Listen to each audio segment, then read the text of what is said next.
I've been grinding so long. We gon' have you bob your head right to this dope song. Got these niggas second guessing and they still wrong. Getting the whole family behind me and we stay strong.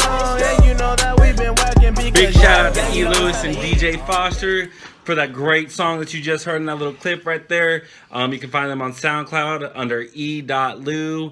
The name of the song is Time to Eat. We will not be doing promotions here, but you know, if you do something for us, we will give you a shout out. We're not trying to sell you anything. We just like to help people out in the neighborhood. You know what I'm saying? Mr. Black here with Mr. White. I like black clothes. And I like white things. If you haven't already followed us on Instagram, it is The Gentleman's Hour. If you haven't followed us on Twitter, it is Mr. White, Mr. Black with a 3 instead of an E at the end of white. Facebook, SoundCloud, YouTube is all The Gentleman's Hour.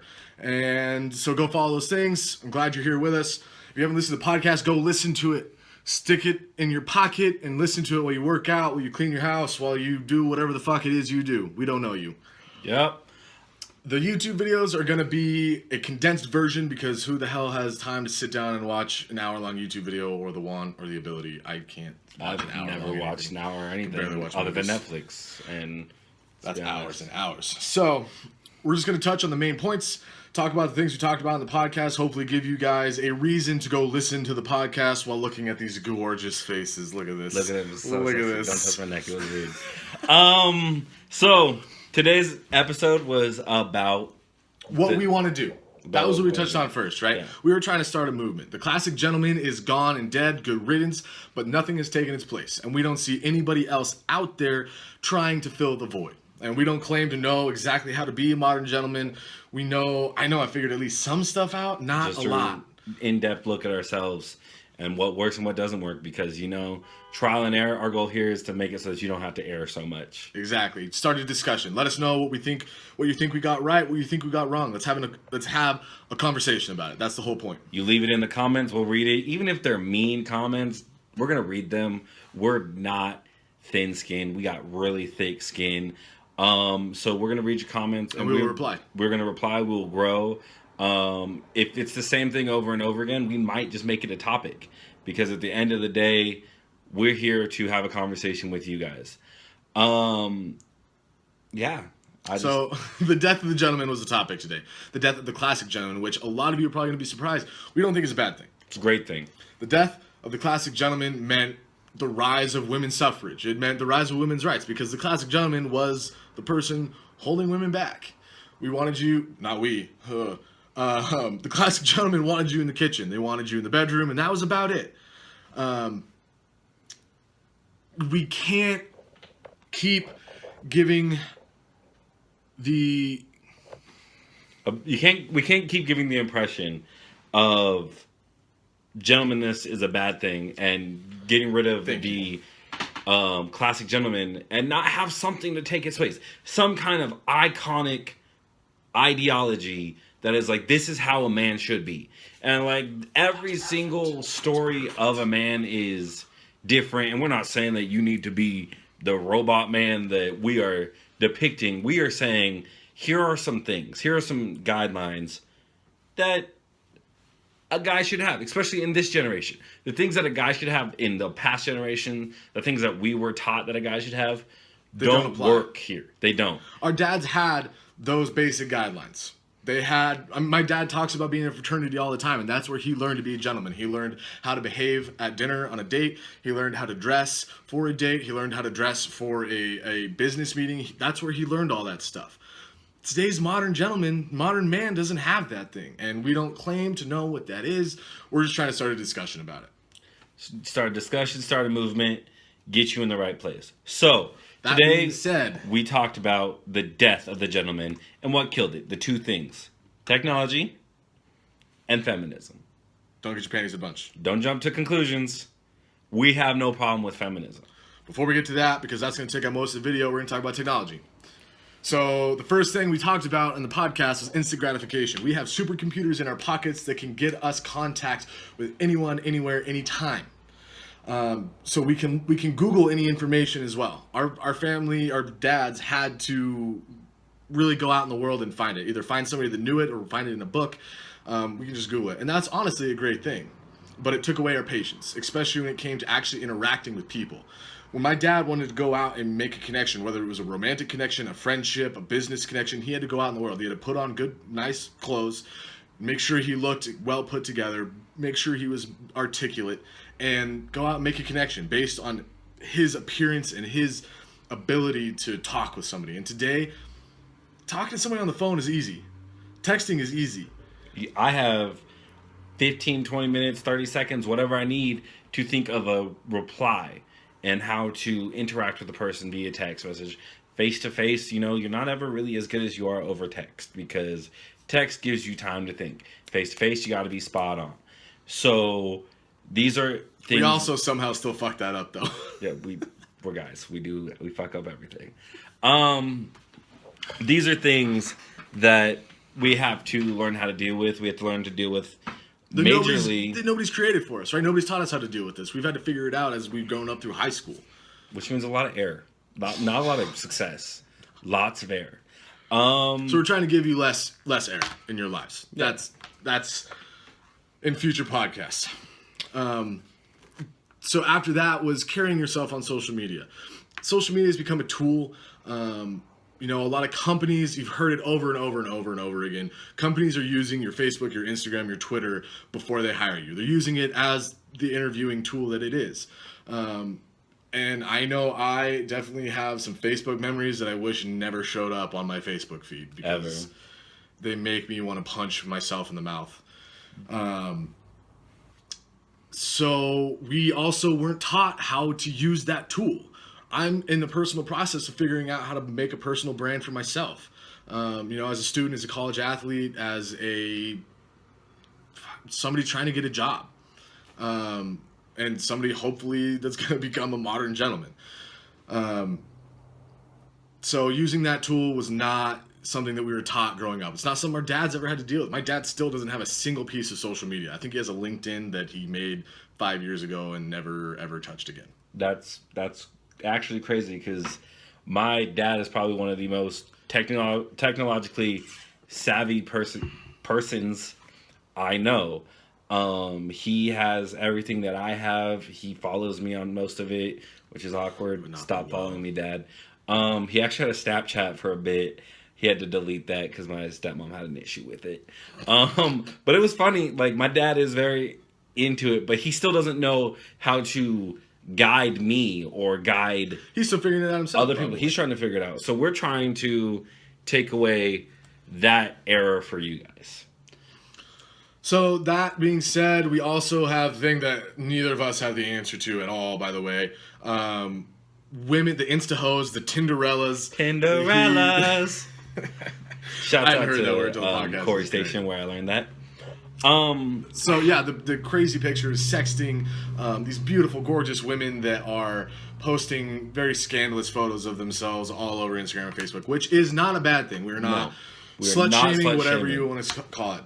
Go for it. Your body, do whatever the hell you want with it. But what I struggle with is, which is a point that he made that I'm going to steal, is how am I supposed to motivate myself to go for the nice, decent, wholesome girl and take her out on a date when I could message this other girl that would be willing to come over? Hey, you up?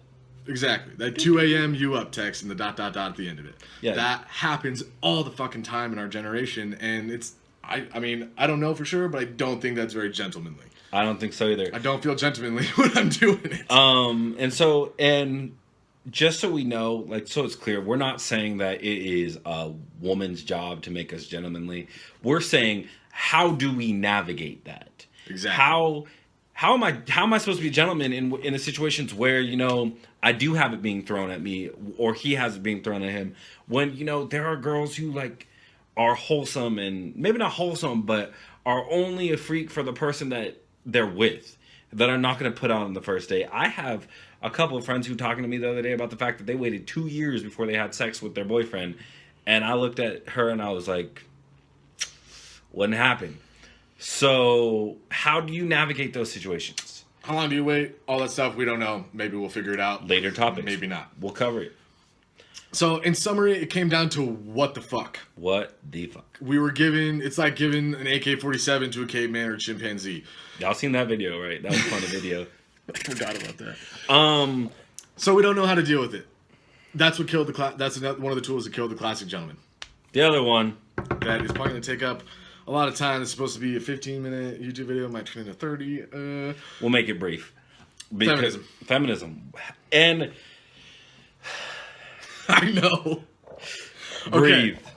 Breathing exercise Unbunch the with me. panties. Take a deep breath. Unbunch the panties. I am a gentleman. I'm not a gentleman. I'm a feminist. I am 100% in the belief of feminism. Gender equality. Gay equality. Everything like that. All of it. I am the Emma Watson version of a feminist. I am not the Tumblr feminist. I do not believe men are the devil. I don't think it's wrong to be masculine. I don't think it's wrong to open the door for a girl. I don't think every single action is sexist or homophobic or any kind of phobia.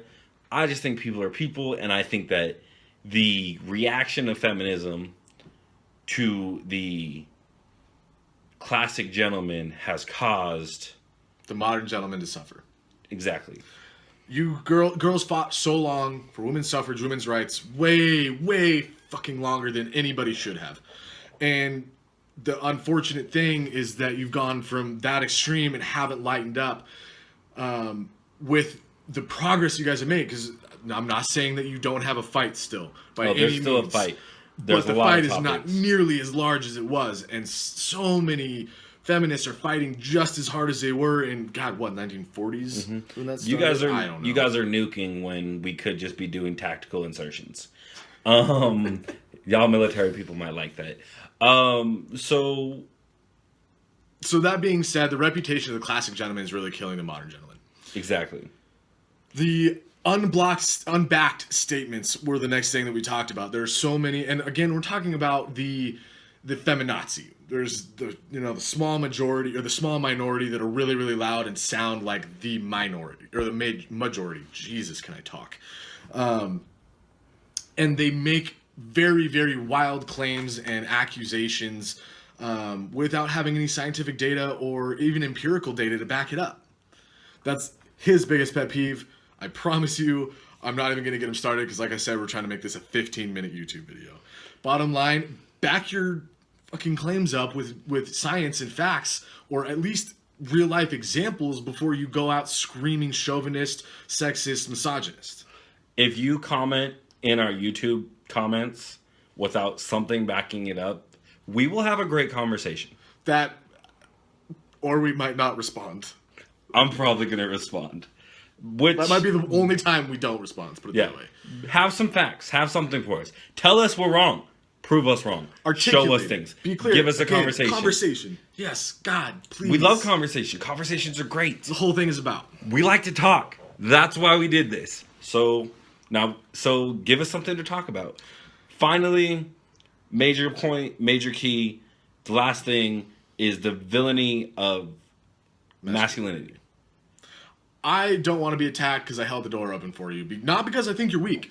I'm pretty sure every woman that I know could open a door and probably kick my ass. I don't know about him, but some girls I know are fucking scary. Yeah, I got some girls out there that scare me. My sisters, for fact, could probably. Shout out to JJ's sisters. Shouts out to Tatum and Amanda. They fight people. So the villainizing masculinity, though. I'm not holding the door open for you or getting your car door because I think you're weak and can't do it. I'm not doing it because I think you're a princess and shouldn't have to. I'm doing it because I'm trying to be a gentleman. I'm trying to woo you off your feet. Trying to be the gentleman that I was raised to be. And that is not the correct gentleman here, but we're trying to find out what is. But because of the villainy of those acts, we don't even do the small things anymore. When I reach to pay for the check, it's not because I believe I have more money than you. It's because I took you out on the date. Yeah, you asked me on a date, pay. I'm good, pay. But if I say, hey, you want to go out? I'm paying. I'm paying for everything.